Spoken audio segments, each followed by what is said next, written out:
اور اب ہم آپ کو سناتے ہیں ذوالکفل علیہ السلام کا قصہ۔ قرآن عزیز میں ذوالکفل علیہ السلام کا ذکر 2 سورتوں یعنی سورۃ الانبیاء اور سورہ صاد میں آیا ہے، لیکن دونوں سورتوں میں صرف نام مذکور ہے، مختصر و مفصل کسی قسم کے حالات کا کوئی تذکرہ نہیں ہے۔ سورۃ الانبیاء آیت 85 اور 86 میں اللہ تعالیٰ فرماتے ہیں، اور اسماعیل اور ادریس اور ذوالکفل یہ سب صابر لوگ تھے، ہم نے انہیں اپنی رحمت میں داخل کر لیا، یہ سب لوگ نیک تھے۔ اللہ تعالیٰ سورہ صاد آیت 48 میں فرماتے ہیں، اسماعیل، یسع اور ذوالکفل کا بھی ذکر کر دیجئے، یہ سب بہترین لوگ تھے۔ ذوالکفل علیہ السلام کے متعلق جس طرح قرآن مجید نے نام کے سوا کچھ ذکر نہیں فرمایا،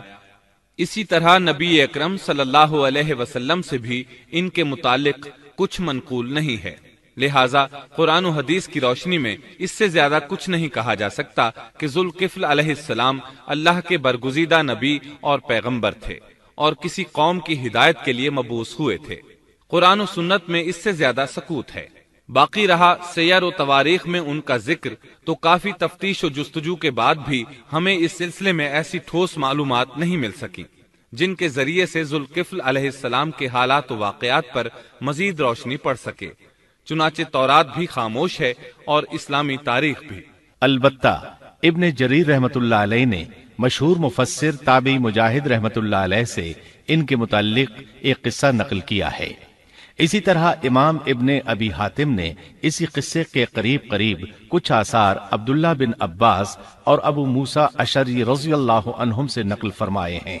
یہ طویل روایات ہیں۔ ان میں ہے کہ ابن عباس اور ابو موسیٰ اشعری رضی اللہ عنہم فرماتے ہیں کہ ذوالکفل نبی نہیں تھے، بلکہ وہ ایک نیک اور صالح آدمی تھے۔ لیکن ایک تو یہ روایات سند کے اعتبار سے ضعیف ہیں، دوسرا یہ کہ ابن عباس اور ابو موسیٰ رضی اللہ عنہم جیسے جلیل القدر صحابہ اور مجاہد رحمت اللہ علیہ جیسے عظیم تابعی سے یہ ناممکن ہے کہ وہ ذوالکفل علیہ السلام کے متعلق یہ فرمائیں کہ وہ نبی نہیں بلکہ ایک نیک مرد تھے۔ شاہ عبد القادر رحمت اللہ علیہ کا موقف ہے کہ ذوالکفل ایوب علیہ السلام کے بیٹے تھے اور انہوں نے اللہ کی خاطر کسی آدمی کی ضمانت دی تھی جس کی پاداش میں ان کو کئی برس قید کی تکالیف برداشت کرنا پڑی۔ چنانچہ شاہ صاحب اپنی تفسیر موضح القرآن میں لکھتے ہیں کہ ذوالکفل ایوب علیہ السلام کے بیٹے تھے، ایک شخص کے ضامن ہو کر کئی برس قید رہے اور اللہ کی خاطر یہ مشقت سہی۔ موجودہ دور کے بعض مفسرین کا خیال ہے کہ ذوالکفل حزقیل علیہ السلام کا لقب ہے۔ ایک دوسرے مفسر کی عجیب و غریب رائے یہ ہے کہ ذوالکفل گوتم بدھ کا لقب ہے، کیونکہ اس کے دارالسلطنت کا نام کفل تھا،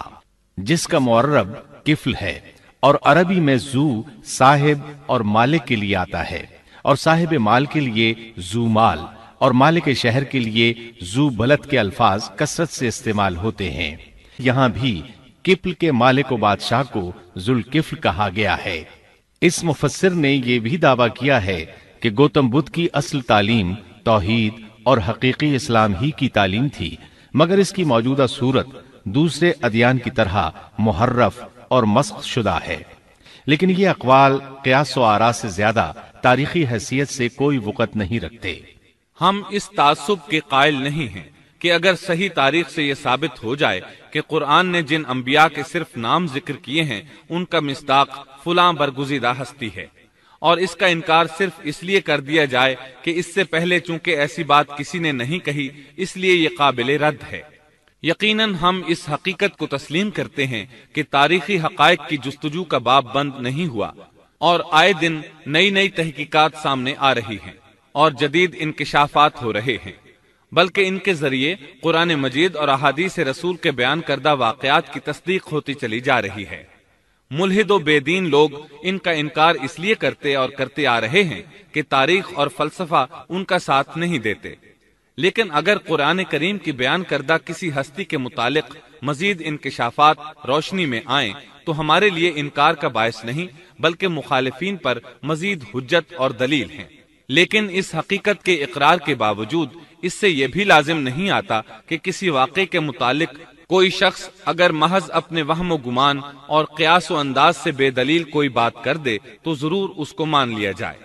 چنانچہ ذوالکفل علیہ السلام کو گوتم بدھ قرار دینا ابھی تک اس سے زیادہ کوئی حیثیت نہیں رکھتا۔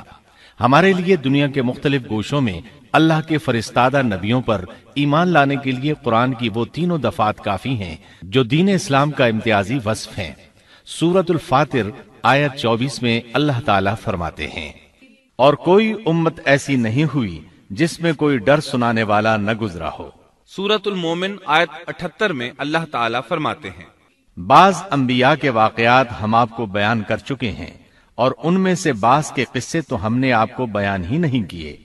سورۃ البقرہ آیت 136 میں اللہ تعالیٰ فرماتے ہیں، ہم رسولوں میں سے کسی کے درمیان فرق نہیں کرتے۔